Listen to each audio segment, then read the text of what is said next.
Get 5 coffins ready. What's up everyone, welcome to my guide for Amaterasu.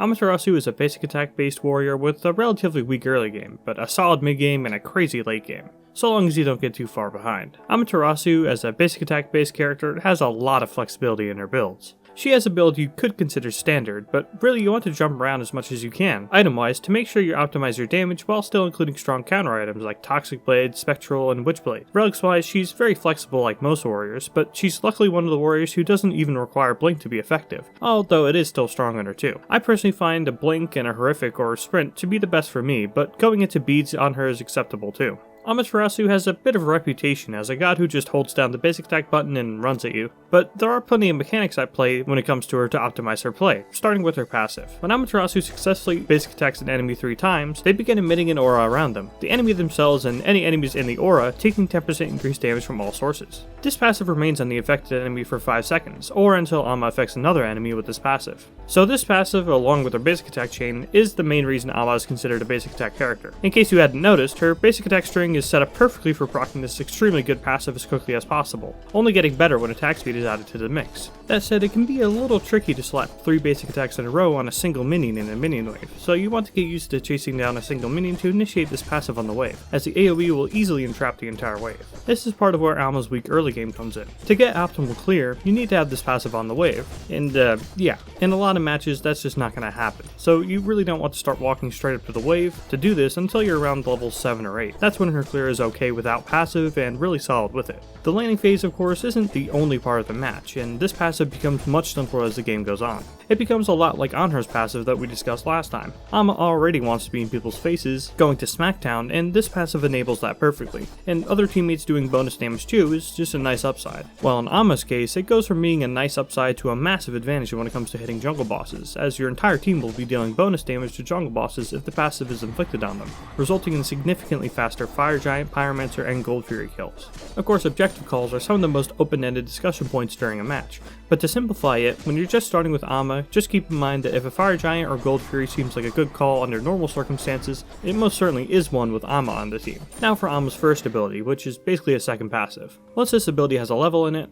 Ama is constantly in one of 2 stances, starting with her speed stance. Ama gains move speed, but also grants this move speed to all allies around her in a moderate-sized AoE.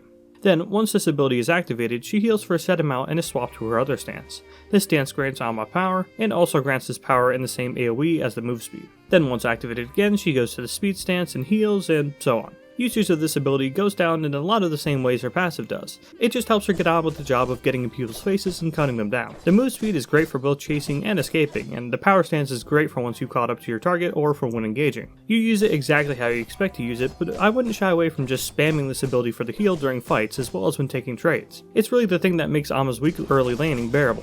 I'd recommend staying in move speed stance while chasing squishies until you get something like a Frostbound or any item that gives significant move speed. Then you can catch up to them with the move speed stance, and then once in range for basic attacks, swap over to the power stance. You'll want to stay in power stance too when it comes to Ama's second ability. Ama activates her mirror for up to 5 seconds. During this time she has scaling damage mitigation up to 15% scaling with levels. After 5 seconds, or if Ama reactivates this ability, she will shoot out a fast moving narrow projectile in front of her. Ama can increase the damage of this projectile by both dealing and taking damage, indicated here on the passive bar. Ama maintains her damage reduction as well as charges up her 2 while hard CC'd and can even reactivate the ability while hard CC'd. This increased damage can deal up to double the damage of the standard projectile, making its wave clear potential nearly unmatched in the Warriors class if fully charged. So I'm sure now Ama is starting to come into view to you. Activate your 2 prior to any sort of fight or wave clear, use your basic attacks to proc your passive and build up your 2's charge, and reactivate this ability while you're using your exceptional basic attack damage. Essentially this ability you either mash it like a madman for the instant damage or let it build up all the way and let it loose once it's fully charged.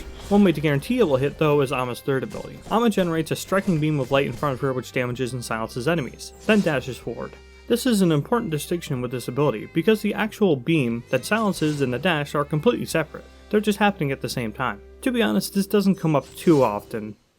Okay, it barely comes up at all, but it's still key information to have to maximize and understand Amaterasu. Pretty much the only time this will come up is when you're diving one target with another behind them. As you can imagine, it doesn't happen often, and going for a direct hit with the dash is always preferable in order to enter the slap zone. But let's get down to how you normally use this ability. Of course, it's a dash, so it's a decent escape, but it's definitely one of the more counterable ones thanks to that windup. So getting CC'd or having your dash walled off by, for instance, a Ymir isn't unheard of, and there's been a few moments where someone just blinks or dashes right in front of an Ama when she's about to dash to block her. It's still a rock solid escape. You just have to keep the enemy's ability to block you in mind and hold it off if need be. Also of note, of course, is the silence on this ability, the only piece of hearts you see in Ama's core kit, being practically instant and usable at range, so it's great for peel in a pinch. Again, keep that AoE in mind to try and silence multiple targets at a time, and it works how you'd expect it to. A near instant silence is nothing to trifle with, and it also works great when used aggressively while being on the back foot to initiate an attempt at a trade. Typically though, this dash is used offensively in conjunction with her second ability. Pop your 2, dash in, get your passive on your intended target, and boom. Absolutely nasty damage whether in power stance or speed stance. This signature combo of course can be pretty risky, especially when you bear how reactable the dash is in mind,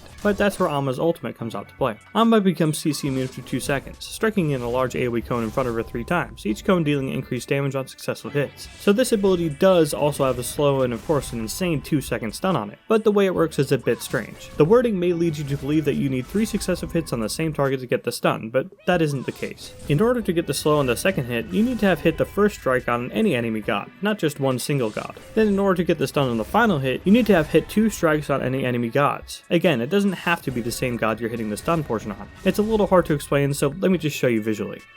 While the intricacies of Ama's dash don't come up often, this one most certainly does. You of course want to get full 3 strikes near your intended target if you can, but it's not uncommon to have to sort of dance around the field a bit and clip other targets with the other strikes first, positioning yourself for a successful final strike on your intended target, or if you can help it, multiple targets. You can usually do this by eking yourself closer and closer to a squishy target while casting this, getting hits on the enemy frontline as you move. That said, if you're in a good target's face, you naturally just want to pour as much of this ability as possible into them thanks to the successive hits doing more damage. As I mentioned earlier, the ability isn't only great engage, but it's also great disengage or self-peel. Since Ama is CC immune for so long, and if an enemy gets slowed or god forbid stunned by this ability, whatever they had in mind for you is going down the drain. It's frankly a little bloated, but as I'm sure you can tell, its mechanics are very telegraphed, so anyone with decent understanding of the timing of the strikes is going to be able to easily avoid getting clipped by more than one hit, whether by movement or relic usage. That said, of course, if you're in movement stance and hit an enemy with the slow on this ability, it's extremely easy just to catch back up with them again and snag them with the final strike. So if you catch someone with the slow and they dash away, don't be afraid to give them some chase. Speaking of using abilities during this ultimate, you can still cast your 2 before using this ability and control when it reactivates even while casting this ultimate, and needless to say the damage is pretty discouraging if you're on the receiving end of it.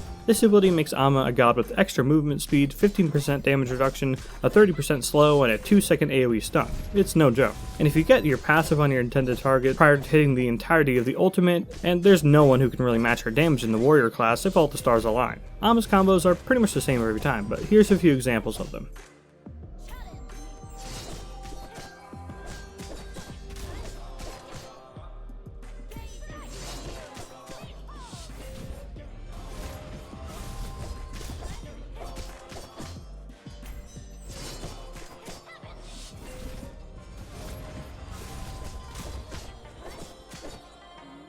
As for ability leveling, it's as you'd expect. You get your 2 at level 1, your 3 at level 2, and your 1 at level 3. From there you level your 2, your 1, then your 3, leveling the ult whenever you can. You level your first ability over your 3 in part thanks to that great move speed and power helping you so much when going for trades, but honestly the heal is the biggest thing I noticed when I started leveling this over the dash. Leveling the dash does give you good burst though, and if you level it over the 1, it's not the end of the world. Ama's tricky to teach since her playstyle changes drastically depending on how the match is going. Oftentimes you have to reach into your pocket for some tricks with Ama to get through the laning phase and ensure you get your damage off late game. But at times it's as easy as dashing in with your 2 on and just slapping down anyone who gets in your way. Typically that happens when you get ahead during laning. Get significantly behind on Ama, which is easy to do if you're newer to the character, and she can feel completely useless, as even a swiftly executed combo late game is going to feel useless if your team is too far behind to capitalize or if the enemy team is too far ahead to care. That said, Ama always comes through in the end during a grind game, and eventually, no matter how long it may take, she will come online to become a near unstoppable force, the opposite case of a lot of the characters in the warrior class. So give Ama a little bit of time and patience, and she's an extremely potent character to pick up as your main or as an extremely reliable backup pick. That's all I have on Ama for now though. Thanks for watching.